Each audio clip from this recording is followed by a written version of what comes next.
Sabe, o que define uma temporada de futebol? O que faz ela ser realmente histórica? Com certeza não é só quantidade de taças, né? Exato, não é só olhar a prateleira cheia. É a história por trás, sabe? O legado, a maneira como o time se impõe, O drama. o drama, a superação. E hoje a gente está com uma pilha de material aqui sobre um ano que parece ter tido tudo isso.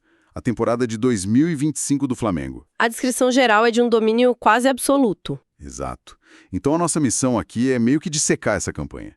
Entender a estratégia, os momentos-chave. E olha, já vou adiantar uma coisa. Manda. Talvez a parte mais impressionante dessa história toda não esteja nem nas vitórias, mas na grande derrota que eles sofreram. Esse é um ponto de partida excelente, porque, assim, qualquer um pode olhar a lista de títulos e ficar impressionado. É fácil. Sim. Mas o que esse material que a gente tem nos permite é ir além, é entender o como.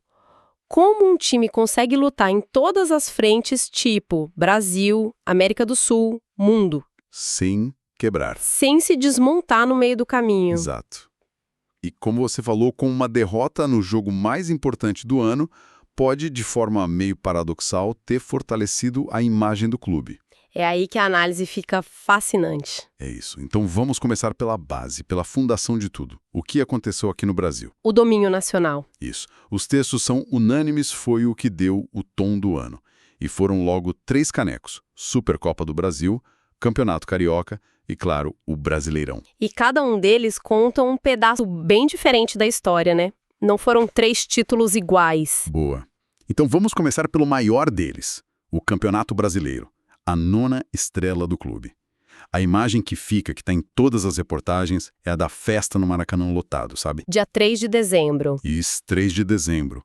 Um jogo tenso contra o Ceará, 1-0, gol do Samuel Lino. E o título veio com uma rodada de antecedência. Foi uma conquista de autoridade. Totalmente. A palavra que mais aparece para descrever a campanha é consistência. Não era um time de altos e baixos. Era tipo uma máquina. Muita intensidade no ataque e uma defesa muito, muito sólida. E essa autoridade vinha de um projeto, sabe? E para entender esse projeto, a gente precisa olhar para o primeiro título do ano, o Carioca. Que, à primeira vista, parece o menos importante dos 3. Exatamente. Mas a forma como ele foi conquistado diz tudo sobre a estratégia de 2025. Um dos artigos detalha que o Flamengo levou o estadual usando na maior parte do tempo um time reserva e garotos do sub-20. Peraí, como assim? Quer dizer que enquanto o time principal estava focado em pré-temporada, em outras coisas, a molecada da base que foi lá e levantou o troféu? Exatamente isso. E isso é genial.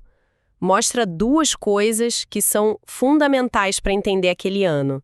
Ok. Primeiro, a profundidade absurda do elenco.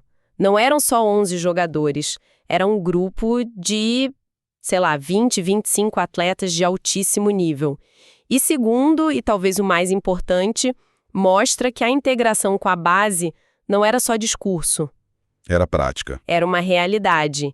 Isso permitiu que os jogadores principais chegassem inteiros, com muito menos desgaste, nas competições que realmente importavam. Faz todo sentido. Eles usaram um campeonato inteiro como um laboratório de luxo e ainda saíram com a taça. É um nível de planejamento absurdo. É o que separa os grandes projetos dos times que só têm um bom ano, sabe? E por isso o título brasileiro teve um peso tão grande. Não foi só a festa. Do projeto esportivo. Era a prova final de que o clube tinha se reencontrado, recuperado aquela identidade vencedora. O domínio nacional não era o fim da estrada, era o combustível para o que vinha pela frente. Ok. Então a casa estava arrumada, o Brasil, digamos, no bolso, mas para um clube como o Flamengo isso é quase a obrigação, né? O grande teste, a obsessão, tem outro nome. Libertadores. Libertadores. E a campanha de 2025 terminou numa final que todos os textos descrevem como eletrizante contra o Palmeiras. Um clássico moderno do nosso futebol. A tensão era, palpável. E o resultado foi histórico. 1-0 para o Flamengo, gol do zagueiro Danilo, de cabeça. E com isso, o clube se tornou o primeiro time brasileiro tetracampeão da Libertadores. Isso muda o patamar de qualquer um. Muda completamente. Ser tetra não é só um número a mais. É entrar num clube muito exclusivo na América do Sul, é a consolidação do que um jornalista chamou de hegemonia recente no futebol sul-americano. Hegemonia. É uma palavra forte. E merecida. Mas o que eu achei mais interessante foi a descrição da postura do time na final. A palavra que mais aparece é maturidade. Ah, interessante. Foi uma atuação de quem sabia o que estava fazendo, sabe? Controlou o jogo nos momentos críticos, não foi um time que ganhou no abafa, na sorte, ganhou com inteligência tática. Um time cascudo, que sabe jogar final. Exato. E essa maturidade, essa casca, seria absolutamente fundamental para o desafio seguinte. Porque depois de conquistar o Brasil e a América... O palco virou o mundo. Exatamente. E a jornada na nova Copa Intercontinental foi uma aventura?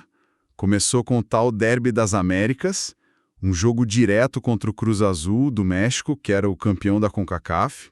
Quase uma semifinal das Américas, né? Isso.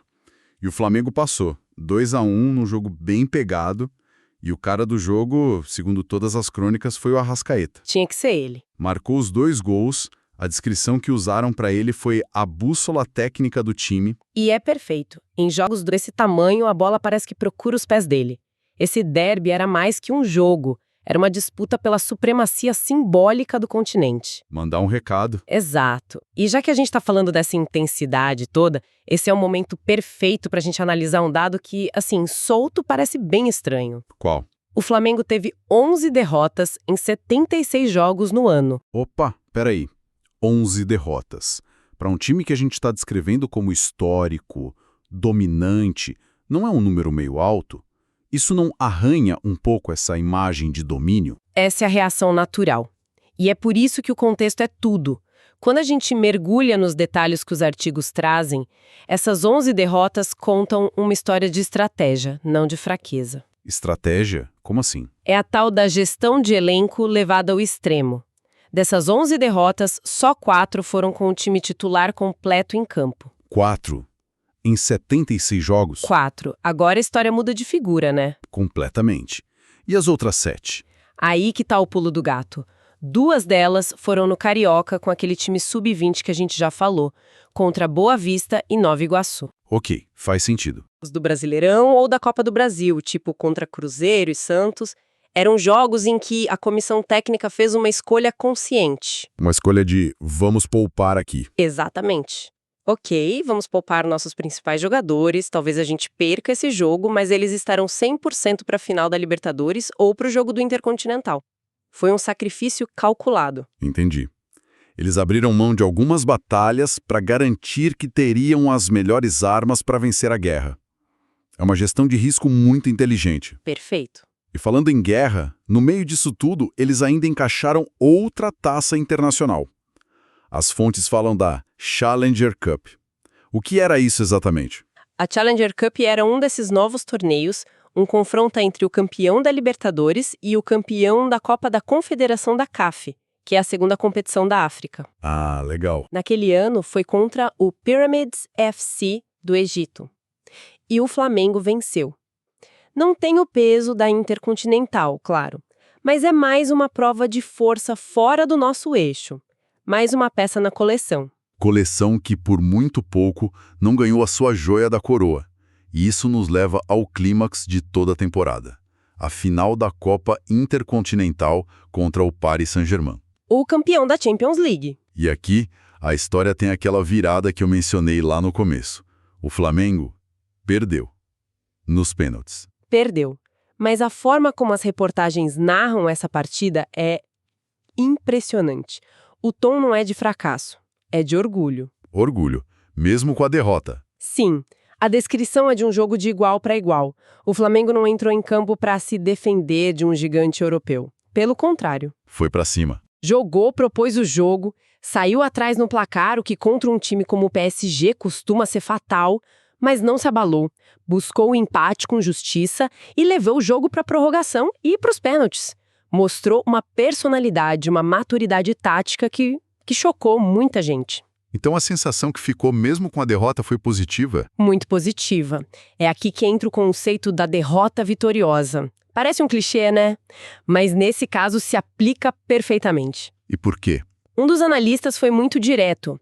Ele escreveu que o resultado não apaga nem diminui a grandeza da temporada. O que ficou não foi a imagem do troféu perdido.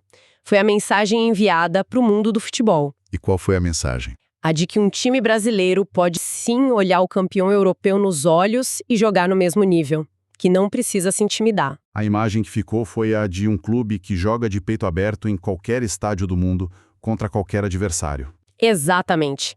Essa partida, mesmo com a dor da derrota nos pênaltis, consolidou uma identidade, a de um time respeitado internacionalmente. Foi o teste final, e embora o diploma não tenha vindo com a nota máxima, a performance na prova foi impecável. A frustração pelo detalhe, mas o orgulho pelo todo. Isso, o sentimento de orgulho pela jornada e pela postura na final foi o que prevaleceu. Uau!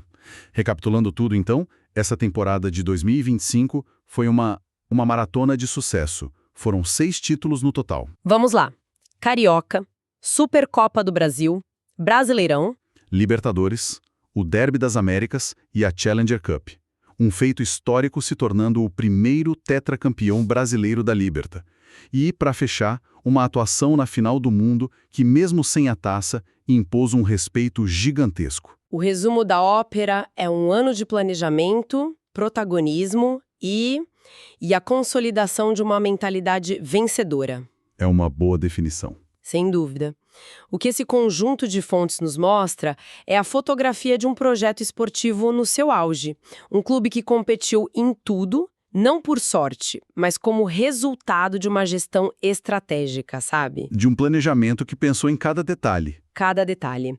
Desde usar a base no estadual até a gestão do cansaço dos titulares. E isso tudo nos joga para uma reflexão final, uma provocação que um dos textos deixa no ar. Gosto de provocações.